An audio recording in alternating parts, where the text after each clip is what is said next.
My name is Richard Timms. I'm chairman of Sheffield FC, the world's first football club.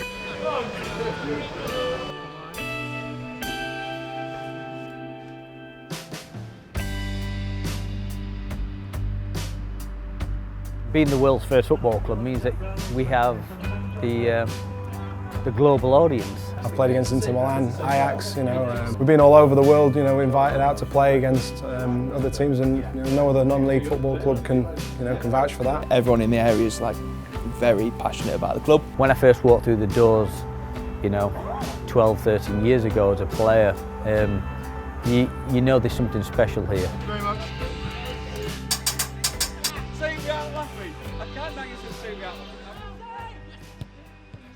When the Sheffield rules were written in 1857, there were other laws of the game, and Cambridge University also had a set of laws which were later adopted by the FA. I mean, if you read them through, they're very, very similar.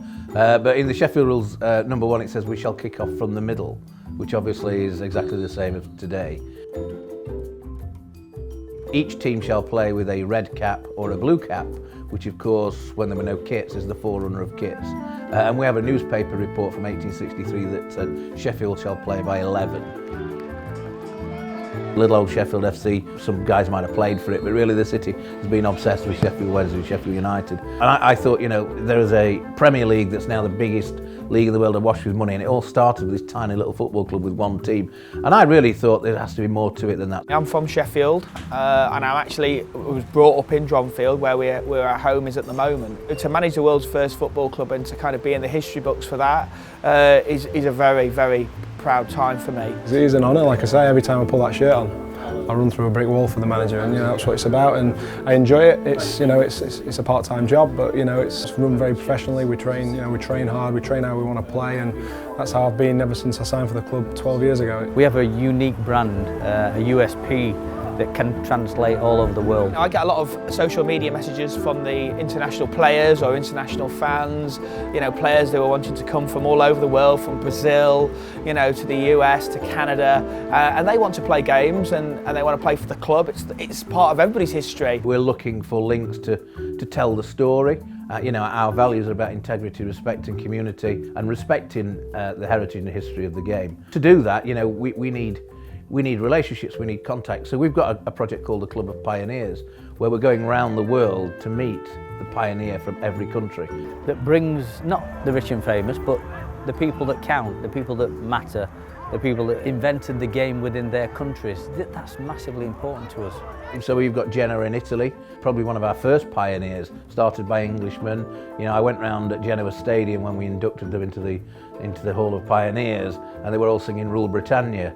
And also over the tannoy, the crowd were also singing probably the most famous song you've heard from Sheffield is Don't You Want Me Baby by the Human League. FIFA celebrated 100 years of international football in Zurich in 2004, and they invited me out to that ceremony. Didn't really understand why I was going. FIFA had a place for an Order of Merit for something special in football, and they never really gave that to football clubs. And the nominations for a FIFA Centenary Order of Merit were little old Sheffield FC and Real Madrid. So that's an amazing opportunity for us. You've got, a tiny little football club like Sheffield having the same honour and award as the biggest and richest football club in the world. Classic Football Shirts was kind of started 10 years ago, and we were looking for a partner that had heritage, authenticity, originality. Really, there was only Sheffield FC that kind of, in the football world, looking at sponsorship, the world's first, they were the perfect fit for us. So introducing the new heritage shirt for Sheffield FC to celebrate the 160th anniversary. You see in the back neck label, we've got the coordinates for the home of football, and in the back there, Yours in Football 1857. We're running a campaign about fans come first, so the pricing is at £24.99. We like to keep it affordable for the club to fit in with their community angle. We've had a desire and highlighted the place where Sheffield FC were born, the very first field the club football was ever played, and over the last 8-9 years we've had a desire to move back there. And we set a crowdfunding campaign up about 3 years ago, 2-3 years ago, really to sort of ignite that and see if we could get a bit of seed capital. Everybody knows it's the oldest football club, but there's not that much appeal for everyone to come to watch. But if they came back to like the same ground that they played at when they began, there'd be a lot more people come to like be involved in it. Chairman's very confident that it will happen. It'd be great to be back at their, where their home of football kicked off. You look at the fans now, they're here because they love football, they love grassroots football, and we've got a place to play in that. And on a global audience, what a great thing to have the world's first football club back to its spiritual home.